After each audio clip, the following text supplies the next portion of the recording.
কিছু বছর আগেও এই শব্দটা শুনলেই অনেকে বাঁকা চোখে তাকাতেন, কিন্তু এখনকার সমাজে এটা খুবই সাধারণ বিষয়। আজ জেনে নেব বলিউডের সিঙ্গেল মাদারদের কথা।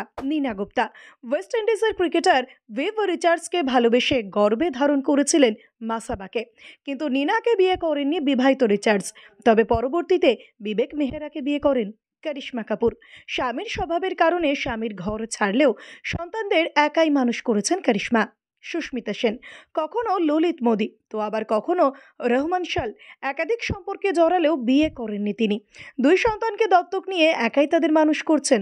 অমৃতা সিং ভালোবেসে সাইফকে বিয়ে করলেও দুই সন্তানের জন্ম হওয়ার পরও তাদের ঘর ভেঙে যায়। তারপর থেকে সন্তানদের একাই মানুষ করেন অমৃতা। ভিডিওটি ভালো লেগে থাকলে অবশ্যই লাইক, শেয়ার, সাবস্ক্রাইব করবেন আর কমেন্টে অবশ্যই জানাবেন আপনি কোথা থেকে দেখছেন।